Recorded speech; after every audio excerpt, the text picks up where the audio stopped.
This is Top of the Scots, the podcast that hears from UWS graduates at the top of their game. On today's episode, I'm joined by Commonwealth Games medalist, Olympian, and the UK's #1 ranked badminton athlete, Kirsty Gilmour. Thanks for joining us. Thanks for having me. So, from my experience growing up in the west of Scotland, playing badminton seemed to be like this sport you'd enjoy in PE and then never actually decide to take up. So, what was your sort of introduction to badminton? What drew you towards it? So my dad was kind of a national junior coach for like under 15, and my uncle was a international player. So I was just kind of around badminton a lot, but I used to go along with my dad to like the national squads, and I usually had like a football under my arm and I'd try and beat my keepy uppy score. And then eventually I started picking up a racket and I got a bit more interested in it. But yeah, it was more of like kind of family deal for me. And my mum needs you to know that she also played badminton as well. So yeah, and then I was kind of like went in tandem with like football and badminton together until I was about 11. And then I had the opportunity to go to the Glasgow School of Sport. So you choose one of 5 sports. So it's either badminton, gymnastics, athletics, hockey, or swimming.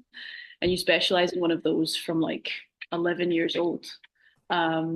So yeah, I kind of made the decision to go kind of full time, as it were, badminton, only badminton, from about 11. But I started probably about age 4. So you says it's sort of like a family thing, and that kind of leads into the next question. Obviously for more like mainstream sports like football and that, it's easier to find like a role model to sort of look up to or base your game on or whatever. With badminton not being that sport, was there anyone that you looked up to getting into badminton? Um, yeah, probably just like my uncle and my dad and the young players that were around in the national team at the time. Just because when you're like 8, anyone that's like 16 is like a superstar, and you just want to be them and you want to be around them. So probably just the folk that were in the national teams at the time.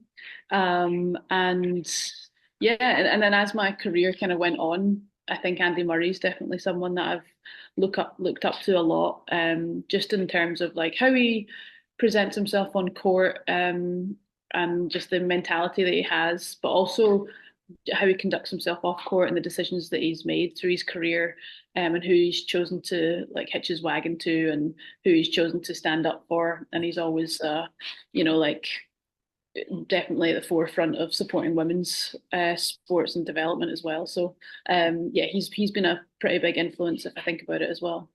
Yeah. Getting into your own career, this is sort of a question of my own interest, but what is it like playing a sort of a single person sport? Like what are the most rewarding or the most challenging aspects of that? Oof, I'll start with the challenges first, and like you say, just being out there by yourself is pretty brutal sometimes. But at the same time, when it gets down to it, it's all down to you, and it's like that real self-reliance, which like as a good thing. It's just you just need to focus on yourself, and manage yourself and your emotions, and not have to worry about anyone else. But saying that, when you are, on the other side of the world, and it is sometimes literally just me, not even a coach, like to spend 1, 2, 3 weeks by yourself with your own company, organizing all of your training, which you can't do until the night before, all your own match preparation, all those kind of things that come with it is pretty tough. Being on a different a time zone to your family and your friends is rough. But I wouldn't have it any other way in terms of like being a singles player. I do love it. I think it's absolutely no disrespect to doubles players or anything, but I think it's such a pure way to play the sport, and it's I really like to see the development of myself over my entire career, outside of any kind of like partnership changes. The biggest kind of like situational change that I could see would be like when I changed coaches. Like those are kind of markers in my careers, but that's kind of the only like refresh or big change that I get personally, because it's just me and my own brain and my own body that it never really changes. So to see the development over the last 15, 16, 17 years of being like a full-time professional player is interesting. I'm such a different person now than when I was 18 and just starting out on it all, you know? So in these tournaments, you give your all to progress in one match, and then you find out like the next couple of days later you've got another match again. How hard is it to sort of like prepare or recover or whatever when you're just playing like the day after? Really, really tough. It's, the match might only last 40 minutes, 1 hour 15 if it's a tough one. But it's, you schedule your entire day around it. You schedule what you eat around it. You schedule when you get up, the recovery that you do, the warm up that you do, the priming that you do. It's all around that kind of one performance. And so yeah, it's tough, and also badminton is just back-to-back days. So you start in a round of 32, and if you're to win the tournament, you would play and win 5 games back to back. So we don't really get any days off. It's not like Grand Slams and tennis where it's like day on, day off because it lasts for 2 weeks. Ours just lasts from Wednesday to Sunday, and get as far as you can, recover as quickly as you can. Generally, if you're put on the first day in the morning and you win, the second day you'll also be on in the morning. So you're not finishing at like 10 at night and then your first game on at 9 the next morning. So you do get a little bit of regularity, but you don't know what the schedule is going to be until about 8 or 9 p.m. the night before. So you're just kind of twiddling your thumbs waiting to see what your next day looks like. To be honest, it's pretty tough. Been to the Olympics 3 times, but I want to know, how were you feeling when you got the first call when you found out you're competing at Rio? Yeah, that one was pretty special. Although I had actually had a pretty bad knee injury in April, and then the Olympics was in August, and I had torn my meniscus in my knee in April. So the feeling of like getting that letter through from the BOA was pretty special, and then it's followed up by a letter from like the First Minister, and it's followed up by a letter from the Prime Minister and stuff. So it is quite special. But it was a little bit dampened by the injury that I had, to be honest. And then Tokyo, that was a whole different experience as well because of the pandemic and being pushed back a year and everything, which I think was the totally right decision. And then so I think Paris is kind of the only time I've ever felt like I was fully physically ready and that it was a full Olympic Games. So Paris was kind of a meeting of all the worlds and everything really coming together. And I do think I played some of my best badminton at Paris, to be honest. Yeah, I was going to ask, when you got the call for Paris, was it sort of like a case not you've done this before, but like you were more prepared for that? Is it still the same sort of excited feeling? Still definitely the excited feeling for like elements of it. But also there is like I've done this before, and you kind of know not to get too caught up in like there's some exciting parts that can drag you away from like the reason that you're there. Like you want to go and explore the entire village and see what's happening and like go and see what's out there, but like that'll add an extra 15,000 steps onto your count for the day, and you actually really need to recover and not spend too much energy.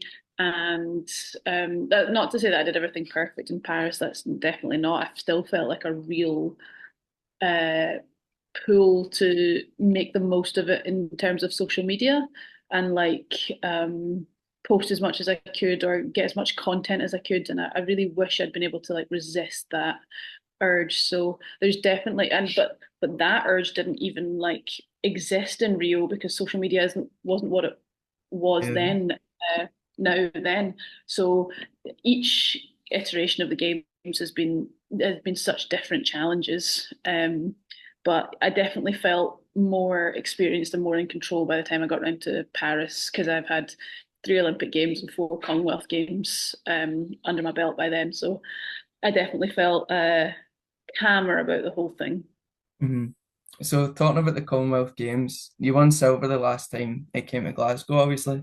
How would you rank that in like your terms of achievements? It's kind of sad that it was over 10 years ago, but it still remains a career highlight. And to get a career highlight at the age of 20, I mean, I think I'll take that because it set me up for. I learned so much at Glasgow Commonwealth Games about managing myself, about what I was capable of, about what can happen when things come together, about who's around me and how amazing Glasgow is.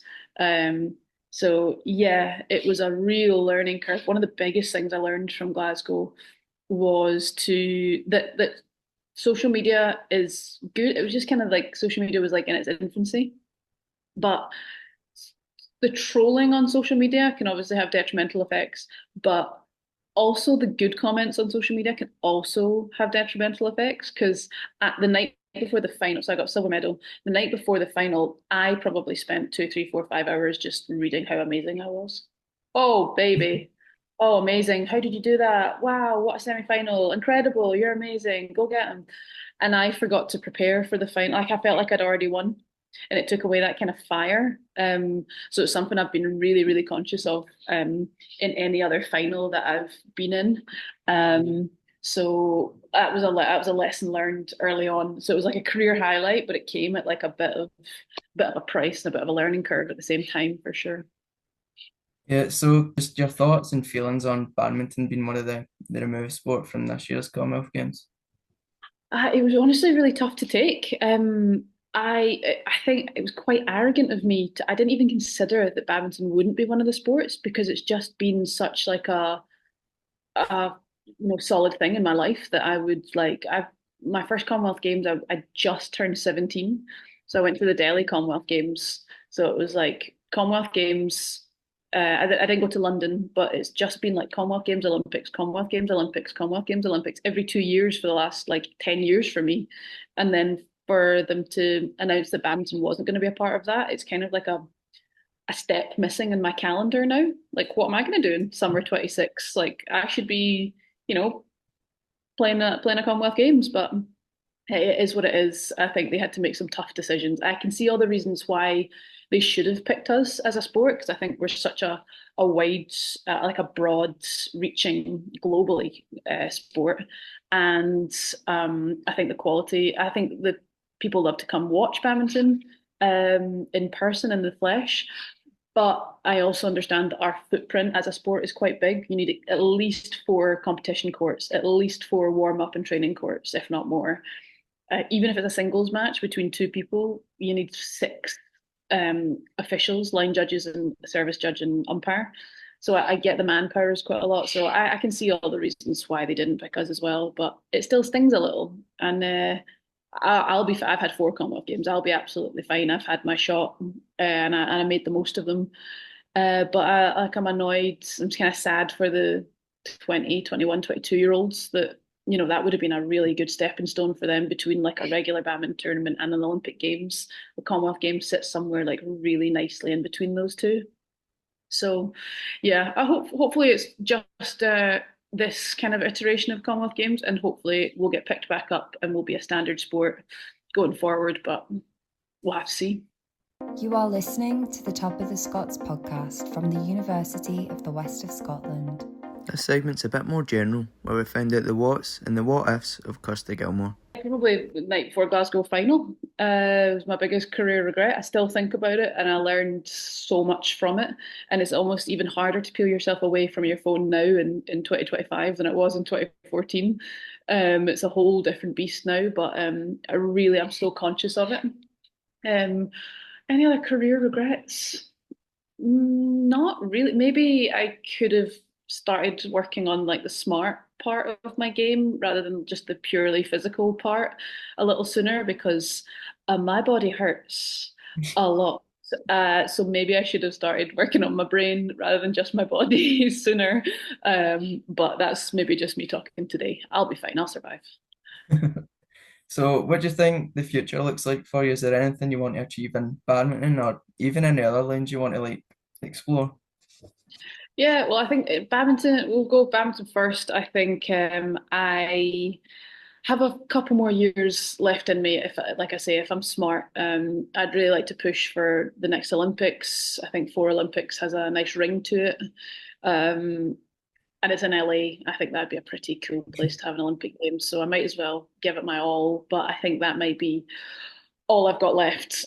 in the old body. And then after that, maybe I'll utilize that UWS degree that I've got hanging on the wall.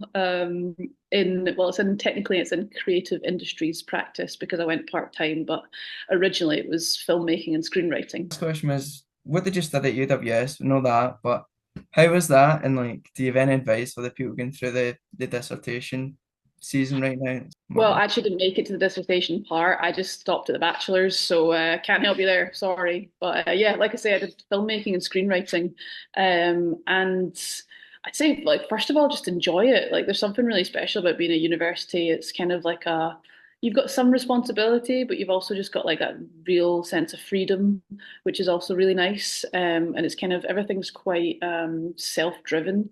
So kind of embrace that part of it.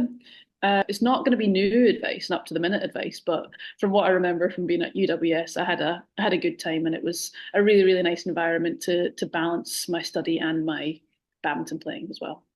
That's perfect. Thank you very much.